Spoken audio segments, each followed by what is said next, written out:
ನಿಮ್ಮನ್ನ ಎಷ್ಟೆಲ್ಲ ನಂಬಿದ್ದೆ.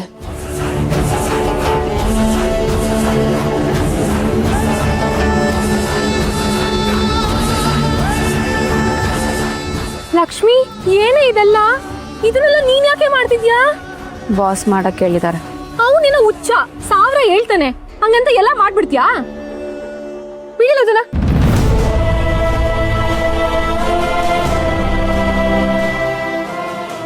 ಏನು ಮಾಡೋಕ್ಕಾಗಲ್ಲ ವಿಜಿ. ಲೈಫಲ್ಲಿ ಯಾವುದು ನಾವು ಅನ್ಕೊಂಡಿರಾಗೆ ಆಗಲ್ಲ ಅಲ್ಲ. ನಮ್ಮ ಜೊತೆಲಿರೋರಿಗೆ ನಮ್ಮ ಲೈಫಿನ ಮೇಲೆ ಅಧಿಕಾರ ಬೇಕು. ಆದರೆ ನಾವೇನು ಅನ್ಕೋತಿದ್ದೀವಿ ಅನ್ನೋದು ಅವ್ರಿಗೆ ಬೇಡ. ಎಲ್ಲನೂ ಅವ್ರು ಹೇಳಿರೋ ಹಾಗೆ, ಬೇರೆಯವರಿಗೆ ಬೇಕಾಗಿರೋ ಹಾಗೆ ನಮ್ಮನ್ನು ಯೂಸ್ ಮಾಡ್ಕೋತಾರೆ. ನಮ್ಮ ಪರಿಸ್ಥಿತಿ ಎಷ್ಟು ಕೆಟ್ಟದಾಗಿರುತ್ತೆ ಅಂದರೆ ಅದನ್ನು ಆಪೋಸ್ ಮಾಡೋಕ್ಕೂ ಆಗಲ್ಲ, ಬಿಡೋಕ್ಕೂ ಆಗಲ್ಲ. ಒಂದು ವೇಳೆ ಅಪೋಸ್ ಮಾಡಿದ್ರೆ ಸಂಬಂಧನೇ ಮುರಿದು ಬೀಳುತ್ತೆ. ಏನಂದೆ? ಏನಿಲ್ಲ, ಅಪೋಸ್ ಮಾಡಿದ್ರೆ ಕೆಲಸ ಆಗುತ್ತಲ್ವಾ. ಈ ಕೆಲಸನೇ ನಮ್ಮ ಜೀವನ ಅಲ್ವೇನೆ. ಲೈಫಲ್ಲಿ ಏನೇನೋ ಆಗಿದೆಯಂತೆ, ಇನ್ನು ಈ ಕೆಲಸ ಯಾವುದು ಬಿಡು. ಅದೆಲ್ಲ ನಂಗೆ ಗೊತ್ತಿಲ್ಲ. ಈಗ ನೀನು ಒರ್ಸೋದು ನಿಲ್ಸ್ಬೇಕಷ್ಟೇ.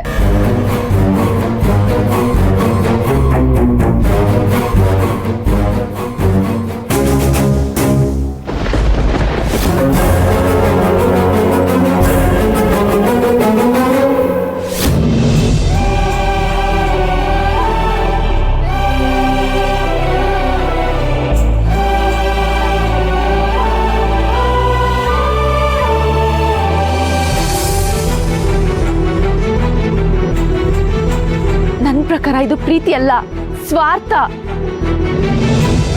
ಅತ್ತೆ ಅನ್ಕೊಂಡಿರೋ ಸೊಸೆ ನಾನಲ್ಲ.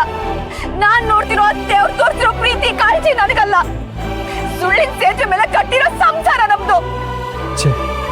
ಏನಾಗಬಾರ್ದು ಅಂತ ಅನ್ಕೊಂಡಿದ್ನೋ ಅದೇ ಆಗ್ತಾ ಇದೆ. ಮಹಾಲಕ್ಷ್ಮಿ ಇಲ್ಲದೆ ನಾನು ಹೇಗೆ ಬದುಕಲಿ? ಏನಮ್ಮ ಲಕ್ಷ್ಮಿ ಇದೆಲ್ಲ? ಯಾಕಿದೆಲ್ಲ ಮಾಡ್ತಾ ಇದೀಯಾ ನೀನು? ಏನೂ ಇಲ್ಲ ಸರ್, ನನಗೆ ವಯಸ್ಸಿರೋ ಕೆಲಸ ಮಾಡ್ತಾ ಇದ್ದೀನಿ. ಇಷ್ಟು ವರ್ಷನೂ ನಾನು ಇದನ್ನೇ ಅಲ್ವಾ ಮಾಡಿದ್ದು. ಏನಮ್ಮ ಹೇಳ್ತಿದ್ಯಾ? ಇದೇನಾ ನೀನು ವಹಿಸಿರೋ ಕೆಲಸ? ಸರ್, ಅದೇನಾಯ್ತು ಅಂದ್ರೆ, ಇಸ್ಕೊಳ್ಳಿ, ಹೋಗಿ ನನ್ನ ಕಾರ್ ಬರ್ಸಿ. ಸರ್ ನಾನಾ? ನಿಮ್ಮ ಬಾಸ್ ನಾನು ಹೇಳಿದ ಕೆಲಸ ಮಾಡೋದು ನಿಮ್ಮ ಕರ್ತವ್ಯ. ಇದಕ್ಕೆಲ್ಲ ಕಾರಣ ಅಶ್ವಿನ್ ಬಾಸೆ sir.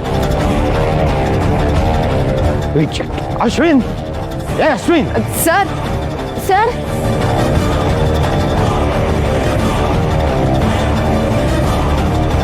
Ashwin, what is this? Sir.